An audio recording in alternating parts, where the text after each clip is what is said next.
Halo Skotatif, Deju di sini. Nanda di sini. Farah di sini. Kita bakal bincang bareng di Talkative Tuesday on Active. Oke, kita balik lagi nih di Talkative. Dan di Talkative episode kali ini kita kedatangan tamu spesial ini. Akan spesial di setiap pertemuannya. Nah, kita kedatangan anak pramuka nih. Seperti bajunya, boleh kali dikenalin nih. Ya, aku Ananda Kalista Salsabila. Aku Farah Kamila Salsabila. Kita dari SMA Pramuka SMA IT Raihan. Wah, keren banget nih. Tepuk tangan dulu dong. Namun sebelum itu kayaknya udah pakai baju pramuka gini, terus juga kalian anak pramuka dan aku juga anak pramuka juga yang udah reor, jadi mungkin kita bisa tepuk pramuka dulu kali ya. Oke, biar semangat. Ya, 2 kali tepuk pramuka.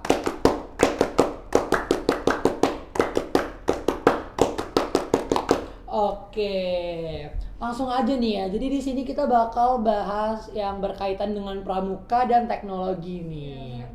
Oke, jadi aku mau nanya nih, kalian ini pramuka ini dari SD kah, SMP kah, atau baru di SMA ini? Kita udah lama banget sih dari kelas 7. dari kelas 1 SMP. Kita kebetulan kan SMP di Araihan, terus SMA lanjut lagi di Araihan. Kita betah karena fasilitasnya kan lengkap. Jadi kita udah pramukaan dari kelas 7, SMA-nya lanjut lagi.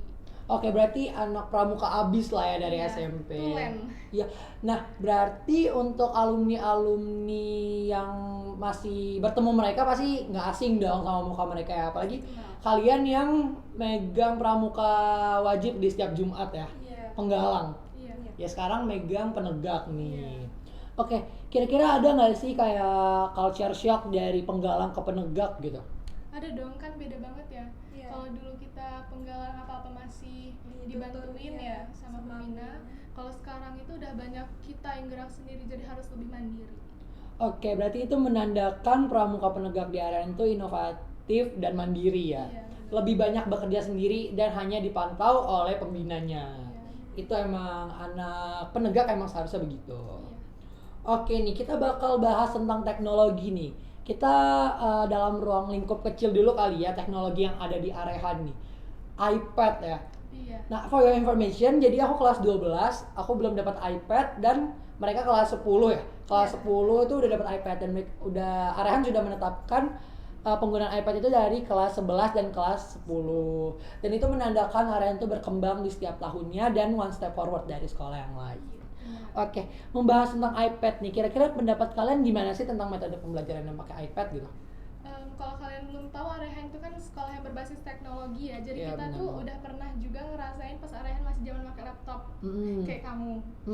Jadi kita ngerasain banget bedanya pakai laptop Ke iPad. Kalau dulu kita pakai laptop itu berat-berat, Sekarang sekarang tuh pakai iPad jadi lebih ringan, nggak berat kayak pakai laptop dan lebih praktis. iya, dan fiturnya tuh kan lebih Lengkap. banyak ya, lebih lengkap, lebih canggih, lebih ya praktis lah. Kalau dulu kita pakai buku, banyak buku berserakan di meja itu sempit. Kalau sekarang kan Sekarang kita ada aplikasi GoodNote, kayak kita tuh nulisnya nggak perlu pakai kertas lagi gitu. Iya. Lebih praktis. Wah, keren banget sih ya. Jujur ya, angkatan aku pasti iri sih ya sama kalian. Apalagi sekarang iPad tuh lebih praktis. Kita kayak bawa tas, udah tas gede isinya laptop kan berat ya. Kalian juga merasakan pas SMP. Sekarang tinggal ini iPad mudah dibawa kemana-mana gitu ya.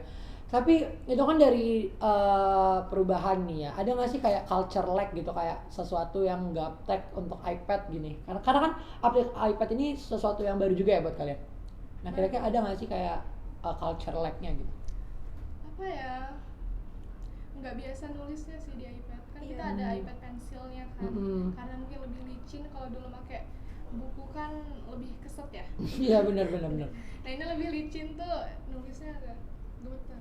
Oh alah, kalau Waktu Farah? awal juga kagok gitu, ya pensilnya itu yang licin banget. Oke, tapi Udah terbiasa. lama-kelamaan jadi terbiasa Iya, lah ya. lebih mudah lah malahan. Oke.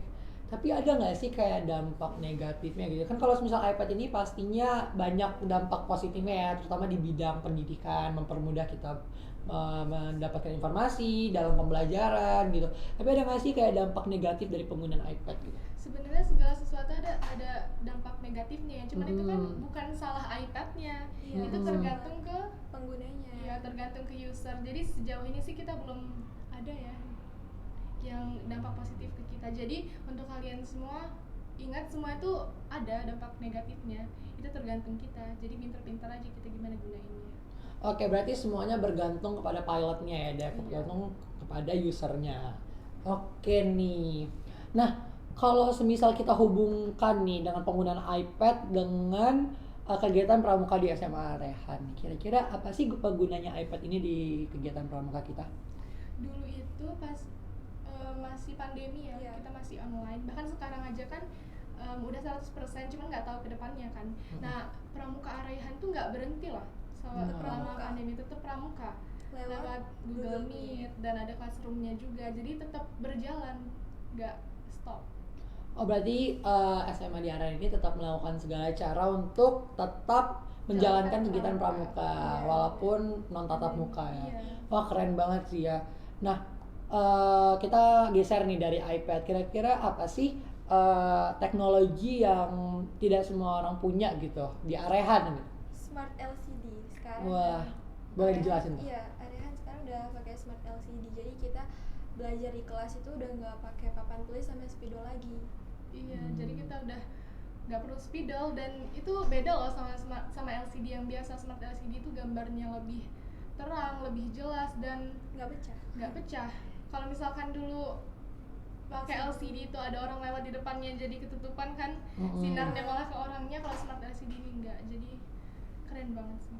Oh iya, dan aku kan udah ngerasain nih masa transisi dari masa whiteboard ke namanya Smart LCD ya. Jadi menurut aku juga itu lebih berguna sih, lebih bermanfaat. Apalagi kan kalau yang dulu kita nulis ya, Iya. guru nulis di papan tulis, kita nyatet di kertas tuh kan sama-sama nulis gitu ya, sama-sama capek. Ini kayak gurunya nulis di Smart LCD bisa di-share lewat iPad gitu. Itu bermanfaat banget sih ya. Terus juga nih, berarti kalau semisal udah maju nih teknologi, berarti udah nggak ada alasan untuk males-males lah ya. Iya. Kira-kira kalian nih yang udah dari SMP di area udah 3 tahun jalan 4 tahun nih, kira-kira apa sih pendapat kalian tentang perkembangan teknologi yang ada di area ini? Pesat banget sih. Setiap tahun tuh pasti ada perubahannya. Teknologinya nggak itu aja. Dan tempat yang lagi kita tempatin sekarang ini kan studio podcast ya. Ini cuma Araihan nggak sih? Oh, mungkin sekolah lain ada, tapi Arehan juga mengikuti perkembangan zaman dan juga masih jarang ya di Bandar Iya, masih Lampung. jarang. Kalau Farah sendiri gimana pendapatnya? Ya, Farah sendiri ngerasain sih perubahannya mulai dari LCD biasa, terus laptop berubah jadi iPad sama Smart LCD itu ada, hebat banget. Semoga kedepannya jauh lebih canggih lagi. Iya, lebih berkembang lagi. Oke, pasti sih karena kita yakin Arehan tuh bakal one step forward dan akan berkembang setiap tahunnya gitu ya. Oke sih, kira-kira gitu. Kira-kira apa lagi sih teknologi yang ada di Arehan ini? Ruang podcast kali ya. Ya dulu tuh kita belum ada ya ruang podcast pas kita masih SMP gitu. Dan alhamdulillah sekarang Arehan sudah menyediakan ruang podcast dan dilengkapi dengan fasilitas-fasilitas yang memadai gitu. Jadi bisa digunakan untuk murid-muridnya untuk melaksanakan kegiatan podcast. Kayak kita sekarang ini ya. Iya. Oke. Kira-kira ada nggak yang mau ditambahin lagi nih dari Nanda atau dari Farah sendiri tentang harapan nih untuk Arehan ke depannya, terutama di bidang teknologi? Ya, harapannya sih aku lebih mau ngingetin ke siswa-siswanya ya, teknologi itu jangan sampai membuat kalian malas. Karena apa-apa itu udah bisa diakses instan, cepat, mudah ya. Tapi jangan malas-malasan deh, karena beda banget tugas yang kita buat dengan instan, satu lagi tugas yang kita buat dengan riset mendalam, dengan usaha kita yang usaha besar gitu. Itu rasanya bakalan beda banget. Iya, hasilnya beda, rasa puasnya juga beda. Iya. Kalau harapan dari Farah gimana? Ya semoga kita dengan perkembangan teknologi kita juga bisa menggunakannya dengan sebaik-baiknya, Dengan bijak. Iya. Oke, gitu guys. Jadi mungkin sekiannya dari podcast obrolan santai kita hari ini ya. Oke, kita tutup aja. Wassalamualaikum warahmatullahi wabarakatuh. Adios. See you.